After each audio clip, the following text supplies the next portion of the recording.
Hello dear brothers and sisters. Welcome to பொதுத்தமிழ் classes. பொதுத்தமிழில் அழகு 7 பொதுத்தமிழில் நம்ம திருக்குறள் வகுப்பு நம்ம பார்த்துட்டு இருக்கோம். சரியா? திருக்குறள் வந்து பார்த்தீங்கன்னா கிட்டத்தட்ட ஒரு 20 அதிகாரங்கள் வந்து நம்மளுக்கு சிலபஸில் கொடுத்துருக்காங்க. அதில் பெரும்பாலான அதிகாரங்கள் கிட்டத்தட்ட முடிச்சிட்டோம். ஓகேவா? கிட்டத்தட்ட திருக்குறளுடைய எண்டுக்கு வந்துட்டோம். சரியா? இன்னும் 3-4 அதிகாரங்கள் தான் வந்து பார்த்தீங்கன்னா இருக்குது பெண்டிங். பார்த்துடலாமா? ஓகே. இப்போ இன்னைக்கு நம்ம பார்க்கக்கூடிய இந்த வகுப்பில் நம்ம பார்க்கக்கூடிய அதிகாரம் வந்து பார்த்தீங்கன்னா செங்கோன்மை. ஓகேவா? என்னது? செங்கோன்மை. ஓகேவா? திருக்குறள் இருக்கக்கூடிய 133 அதிகாரங்களை நம்ம சிலபஸ்ல 20 தான் அதிகாரம் கொடுத்துருக்காங்க. ஆனால் திருக்குறளுடைய மொத்தமாக இருக்கக்கூடிய 133 அதிகாரங்களை செங்கோன்மை 55வது அதிகாரம். ஓகேவா? 55வது அதிகாரம் செங்கோன்மை அப்படின்னும் போது வள்ளுவர் நம்மளுக்கு செங்கோன்மை என்ற அதிகாரத்தில் எந்த திருக்குறள்லேருந்து எந்த திருக்குறள் வரைக்கும் கொடுத்துருக்காங்க அப்படின்னா பக்கத்தில் ஒரு பூஜ்ஜியத்தை சேர்த்துக்கோங்க. 550வது குறள் இந்த செங்கோன்மையோட இறுதி குறள். ஓகேவா?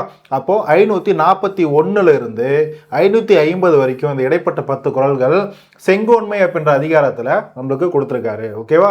இதில் முப்பால் பகுப்பில் வந்து பார்த்தீங்கன்னா அறம்பொருள் இன்பத்தில் பொருட்பாலில் இந்த செங்கோன்மைன்றது இருக்குது.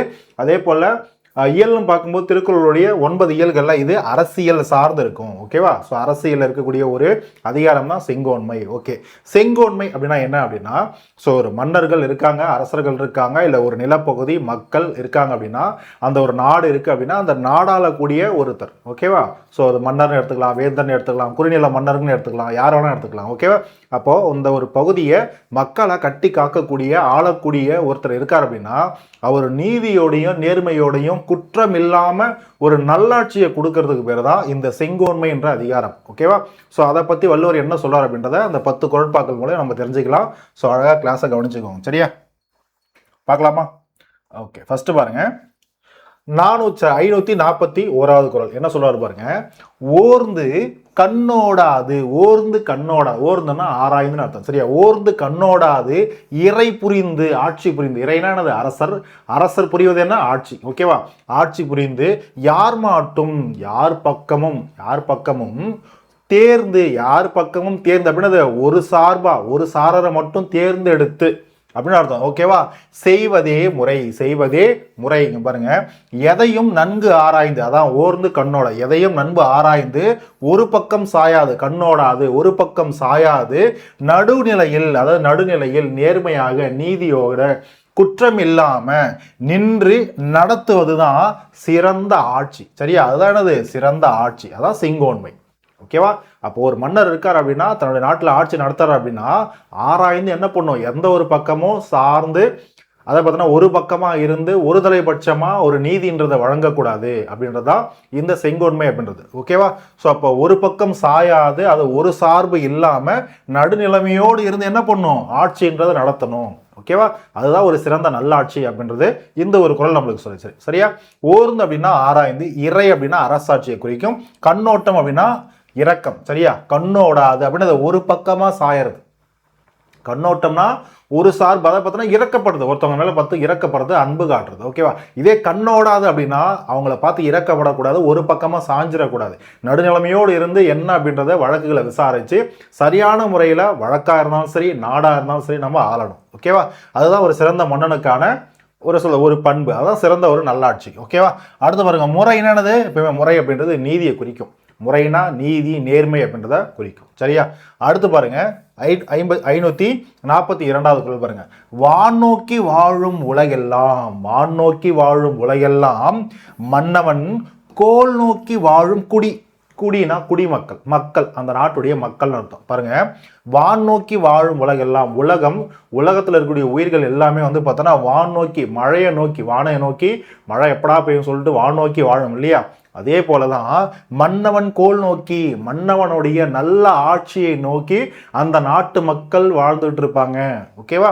பாருங்க, உலக உயிர்கள் எல்லாம் மழையை எதிர்பார்த்து வாழ்கின்றன. அதுபோல நாட்டில் வாழக்கூடிய குடிமக்கள், அதான் குடிமக்கள் எல்லாம் நல்ல ஆட்சியை நோக்கி வாழ்கின்றனர். சரியா? மக்கள் வாழ்கின்றனர். சரியா? வாழ்கின்றனர். ஓகேவா? வான்னா மழை, கோல்னா நல்ல ஆட்சி, குடினா மக்களை குறிக்கும். புரிஞ்சுதா? ஓகே. அடுத்து பாருங்க, 543 என்ன சொல்லுது பாருங்க. அந்தனர் நூறுக்கும், நல்லா பாருங்க, அந்தனர் நூறுக்கும் அறத்திற்கும் ஆதியாய் முதலாய் அதற்கு அடிப்படையாய் நின்றது மன்னவன் கோல். பாருங்க, அந்தணர் நூறு அப்படின்னா அந்தணர்கள் இயற்றக்கூடிய ஒரு நூல்கள். ஓகேவா? அது வந்து பார்த்தீங்கன்னா என்ன சொல்றது, நம்ம ரிலீஜியஸாக இருக்கலாம், ரிலீஜியஸ் டெக்ஸ்ட்னு வச்சுக்கோங்களேன். ஓகேவா? ஒரு என்ன சொல்றது, ஒரு சமயம் சார்ந்த ஒரு நூல்கள், இல்லை வந்து பார்த்தீங்கன்னா வேதம், மறைநூல்கள், இந்த மாதிரி எது வேணால் எடுத்துக்குவாங்க. ஓகேவா? அப்போ அந்தணர் நூலுக்கும் அறத்துக்குமே சரியா, ஒரு நூலா இருந்தாலும் சரி, அறமா இருந்தாலும் சரி, இதுக்கு ஆதியாய் அடிப்படையா இருக்கிறது எது அப்படின்னா, ஒரு நாட்டில் நல்ல நூல்கள் வந்து உருவாகுது, நல்ல அறம்ன்றது உருவாகுது அப்படின்னா எதன் அடிப்படையில் அமையும்? அந்த நாட்டுடைய மன்னவனுடைய கோல் நல்லாட்சியின் அடிப்படையில் தான் இருக்கும். ஓகேவா? ஸோ பாருங்க, மறைநூல்களுக்கும் அறத்திற்கும் அடிப்படையாய் நின்று காப்பது எது? அரசனுடைய நேர்மையான நல்லாட்சி. ஓகேவா? ஓகேவா? ஸோ அதான் சொல்லக்கூடியது. அடுத்து பாருங்க, ஆதியாயினா முதலாய் இல்லை அடிப்படையாய் அர்த்தம். அடுத்து பாருங்க 544 பாருங்க, குடித்தழி, தழி ஈன்னு படிக்கூடாது, குடித்தழி, அவ்வளவுதான். குடித்தழி கோலோச்சும், குடித்தழி கோலோச்சும் மாநில மன்னன் அடித்தழி நிற்கும் உலகு. குடித்தழி அப்படின்னா குடினா மக்கள். ஓகேவா? தழி, அடித்தழி, குடித்தழி. தழி அப்படின்னா பொதுவா தழுவி இல்ல அனைத்துன்னு அர்த்தம். தழுவின்னு அது எல்லாரையும் ஒன்றிணைத்து, இல்லை எல்லாரும் சேர்த்துக்கிட்டுன்னு அர்த்தம், எல்லாரையும் அரவணைத்துன்னு அர்த்தம். ஓகேவா? அப்ப குடித்தழி கோலோச்சும் மாநில மன்னன் அடித்தழி நிற்கும் உலகு அப்படின்னானது குடிமக்களை ஆறத்தழுவி, அப்படின்னானது என்னாலும் எல்லாரும் எந்நாட்டு மக்கள்னு சொல்லிட்டு குடிமக்களை அன்போடு ஆறத்தழுவி அனைத்து கோலோச்சும், கோலோச்சுன்னு நல்லாட்சி நடத்தும், ஓச்சும் நடத்தும், நல்லாட்சி நடத்தக்கூடிய ஒரு மாநில மன்னன், ஒரு மன்னன் இருக்காருன்னா அந்த மன்னனுடைய அடித்தழி அப்படின்னா அடியை பற்றி, அந்த மன்னனுடைய அடியை பற்றினா அந்த மண்ணுடைய வழியை பற்றி அர்த்தம். ஓகேவா? அந்த மண்ணுடைய வழியை பற்றி நிற்கும் உலகு, நிற்கும் உலகுனா அந்த நாட்டு மக்கள் நிற்பாங்கன்னு அர்த்தம். ஓகேவா? ஓகேவா? ஸோ பாருங்க, குடிமக்களை அணைத்து கொண்டு நல்லாட்சியை நடத்தும் அரசனுடைய அடியை வழியை பொருந்தியே அந்நாட்டு மக்களும் வாழ்வர். அந்த நாட்டு மக்களும் வாழ்வர். ஏன்? அந்த நாட்டு மக்கள், அந்த நாட்டு மன்னன் வந்து பார்த்தீங்கன்னா மக்களை அரவணைத்து நல்லாட்சி பண்ணுறதுனால மக்களும் அந்த மன்னன் வழியே போவாங்கன்னு அர்த்தம். ஓகேவா? ஸோ குடினா மக்கள், தழினா தழுவி அனைத்துன்னு அர்த்தம், அடினா கீழ் கால்னு அர்த்தம். என்னது? அவங்களுக்கு மன்னனுக்கு கீழே மக்கள் என்ன பண்ணுவாங்க? பின்பற்றி மன்னனை வந்து பார்த்தீங்கன்னா தலைமையாக வச்சு போவாங்க, அவன் வழி நடப்பாங்கன்னு அர்த்தம். சரியா? ஓகே, அடுத்து பாருங்க 545 பார்த்துருவோமா? பாருங்க, இயல் புலி கோலோச்சும், இயல் புலினா நீதிமுறைப்படி. ஓகேவா? இயல் புலி கோலோச்சும் நீதிமுறைப்படி செய்யும் அரசனுடைய நல்லாட்சின்னு அர்த்தம். நீதிமுறைப்படி நல்லாட்சி நடத்தக்கூடிய அரசன், நல்லாட்சி நடத்தக்கூடிய அரசன். அப்போ இயல் புலி கோலோச்சும் மன்னவன் நாட்ட, மன்னவனுடைய மன்னவன் நாட்டா மன்னவனுடைய நாடு, நிலம். ஓகேவா? மன்னனுடைய நாட்டை பெயலும் விளையும், பாருங்க, பெயலும் விளையுலும் தொக்கு. பெயல் அப்படின்றது மழை, விளையல் அப்படின்றது, விளையுலும் அப்படின்றது விளை, சொல்ல விளையிறது அப்படின்னா அது வளர்ச்சி, பயிர்கள் விளையிறது. ஓகேவா? தொக்கு அப்படின்றது ரெண்டும் சேர்ந்தது. இங்க பாருங்க, சேர்ந்ததே இருக்கும், சேர்ந்தே இருக்கும். என்ன சேர்ந்தே இருக்கும்? நீதிமுறைப்படி, அதான் இயல் புலி. ஓகேவா? நீதிமுறைப்படி கோலோச்சும் ஆட்சி செய்யக்கூடிய அரசனுடைய நிலத்துல, மன்னவன் நாட்ட, மன்னனுடைய நாடுல, மன்னனுடைய நிலத்துல பொய்யாமல், பொய்யாமலானது ஏமாற்றாமல் அர்த்தம். பொய்யாமல், ஏமாற்றாமல், குறைவில்லாமல் பெய்யும் மழையும், அதான் பெயலும், பெய்யும் மழையும் நிறைவான விளைச்சலும் விளையிலும் சேர்ந்தே இருக்கும். அதாவது நல்ல நீதி முறைப்படி நேர்மையாக ஆட்சி செய்கிற மன்னவனுடைய நாட்டில் என்னைக்குமே மழைக்கும், மழையினால விளைச்சலுக்கும் பஞ்சம்ன்றதே இருக்காது. அதான் சொல்ல வருது. ஓகேவா? ஸோ பெயல்னா மழை, விளைனா விளைச்சல்.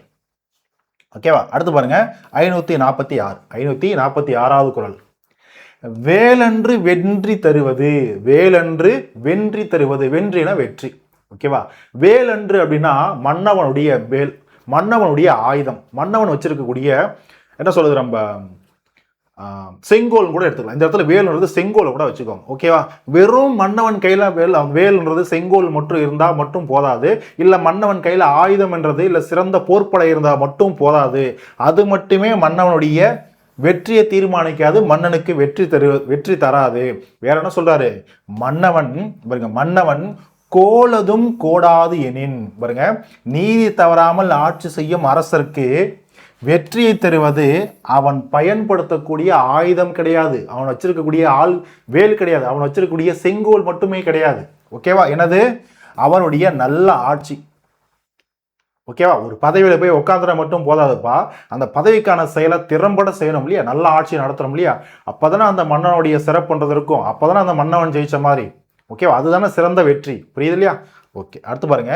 வேல்னா ஆயுதம், வென்றினா வெற்றி, கோடா அப்படின்னா தவறாத கோணாதன்னு அர்த்தம். ஓகேவா? கோடா அப்படின்னா தவறாத கோணாதன்னு அர்த்தம். ஓகே, அடுத்து பாருங்க. 547 இறை காக்கும் வையகம் எல்லாம். இறை காக்கும், இந்த இடத்துல இறைனா கடவுளையும் குறிக்கும் அரசனையும் குறிக்கும். ஓகேவா? இறை காக்கும் வையகம் எல்லாம் அவனை முறை காக்கும் முட்டா செய்யின். இறை காக்கும் வையகம் எல்லாம், அதாவது இறைனா அது இறை காக்கும் வையகம், உலகம். வையகம்னா உலகம். இந்த உலகத்துல யார் இருக்கா? மக்களாகிய நாம இருக்கும். சரியா? அப்ப குடிமக்களை, அதான் வையகம், அதான் உலகம்.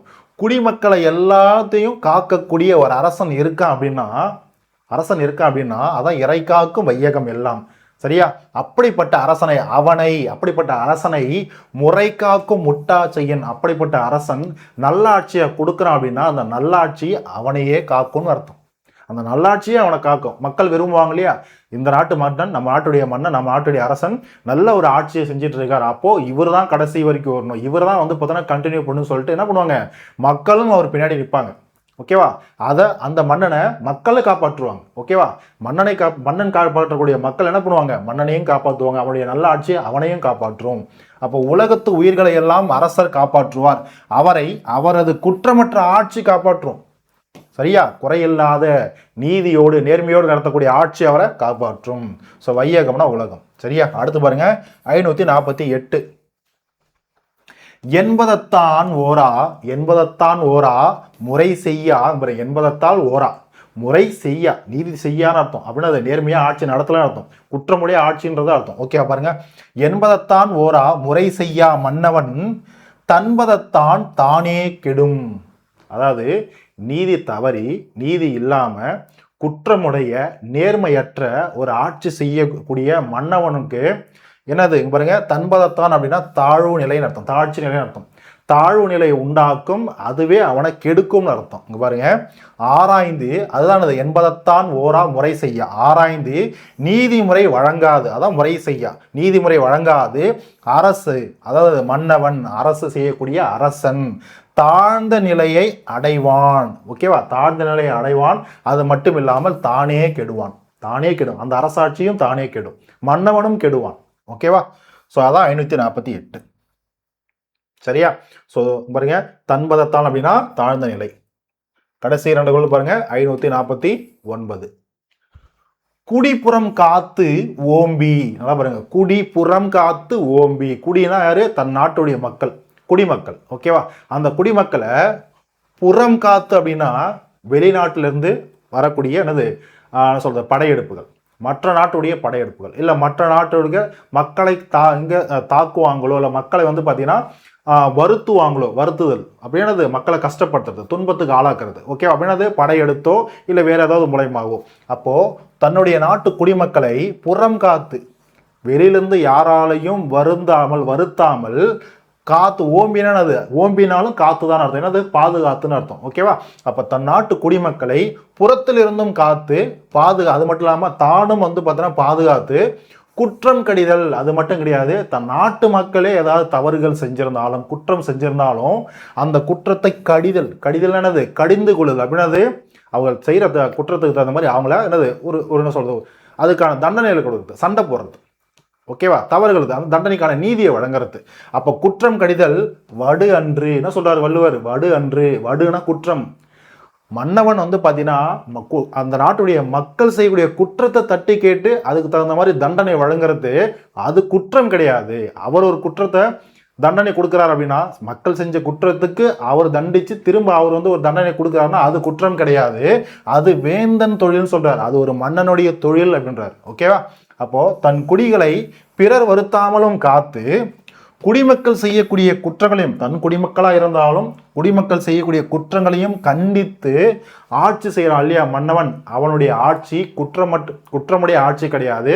மாறாக அவன் செய்யக்கூடிய அந்த செயல் தண்டனை, தன் மக்களா இருந்தாலும் தண்டனை கொடுக்குறான் இல்லையா, ஏன் அவங்க தவறு செஞ்சிருப்பாங்க, அந்த ஒரு செயல் குற்றமா கிடையாது. அது ஒரு சிறந்த மன்னனுடைய வேலையும் கூட, தொழிலும் கூட. ஓகேவா? அது குறையாகாது, ஏனெனில் அது அரசனின் தொழில் ஆகும். ஓகேவா? ஓம்பி அப்படின்னா பாதுகாத்து, கடிதல்னா கண்டித்தல், வடு அப்படின்னா குறை, குற்றம் இல்ல தீங்கு அப்படின்னு அர்த்தம். ஓகேவா? ஓகே, அடுத்து பாருங்க இறுதி குறள் செங்கோன்மையில 550வது குறள். கொலையின் கொடியாரை, கொலையின் கொடியாரை அதாவது தவறு செஞ்சவங்க, ஓகேவா? குற்றம் செஞ்சவங்க, கொடியவர்கள், ஓகேவா? கொடியார், கொலையின் கொடியாரை வேந்து ஒருத்தல், வேந்தனா வேந்தன், மன்னவன், மன்னவன் ஒருத்தல்னா மன்னவன் தண்டிக்கிறான்னு அர்த்தம். ஓகேவா? அப்போ குற்றம் செஞ்சவங்களை மன்னவன் தண்டிக்கிறான் அப்படின்னா அது எப்படிப்பட்டது அப்படின்னா பைங்கூழ் களை கட்ட அதனோடு நேர். ஓகேவா?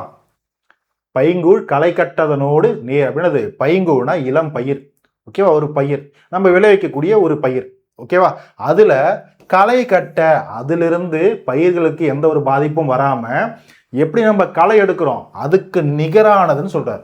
அப்படின்னானது தன் நாட்டு மக்களிடையே நிறைய மக்கள் இருக்காங்க, அதுல ஒரு குற்றவாளி இருக்கான் அப்படின்னா அவனை வந்து தண்டிக்கிறது, அவனை வந்து அரசன் ஒருத்தல் தண்டிக்கிறான் அப்படின்னா அது எப்படிப்பட்டதுன்னா பயிர்களிடத்துல ஒரு களை இருந்தது எப்படி நம்ம நீக்கிறோம் அதுக்கு நிகரானதுன்னு சொல்றாரு. ஓகேவா? அப்போ கொடியவர்களுக்கு, குற்றம் செய்தவர்களுக்கு கடும் தண்டனை கொடுத்து அரசன் தண்டிப்பது இளம் பயிரை பாதுகாத்து களை எடுப்பதற்கு சமமாகும். அதான் நேர், நேர்னா சமம் இல்லையா, சமமாகும். ஸோ பாருங்க, ஒருத்தல்னா தண்டித்தல், கலைனா தேவையற்றதுன்னு அர்த்தம். ஓகேவா? பைங்கூனா இளம் பயிர், கட்டு அப்படின்னா நீக்குதல். ஓகேவா? களை கட்டு அப்படின்னா களை நீக்கன்னு அர்த்தம். ஓகேவா? கட்டு அப்படின்னா நீக்கு, நேர்னா சமம்னு அர்த்தம். புரிஞ்சுதா? ஸோ இதுதான் செங்கோன்மை. அப்போ ஒரு சிறந்த அரசன் இருக்கான் அப்படின்னா அவன் நேர்மையா நீதியோடு குற்றம் இல்லாம, நீதி தவறாம ஆட்சின்றது நடத்தணும். தவறுகள் செய்தானா மக்களாக இருந்தாலும் தண்டனைகள்ன்றது கொடுக்கணும். ஓகேவா? ஸோ இதெல்லாம் வந்து பார்த்தீங்கன்னா ஒரு சிறந்த செங்கோன்மைக்கான எடுத்துக்காட்டு. சரியா? ஸோ இப்போ இந்த செங்கோன்மை அப்படின்ற அதிகாரத்தை பார்த்து முடிச்சிட்டோம் இல்லையா? அடுத்த ஒரு வகுப்புல நட்பாராய்தல் அப்படின்னு சொல்லக்கூடிய அடுத்த ஒரு அதிகாரத்தை பார்க்கலாம். சரியா? அடுத்த வகுப்புல நம்ம பார்க்கக்கூடிய அதிகாரம் திருக்குறள்ல நட்பாராய்தல். ஓகேவா? ஸோ மறுபடியும் நம்ம அடுத்த ஒரு வகுப்புல பார்க்கலாம். ஸோ தேங்க்யூம்மா, தேங்க்யூ.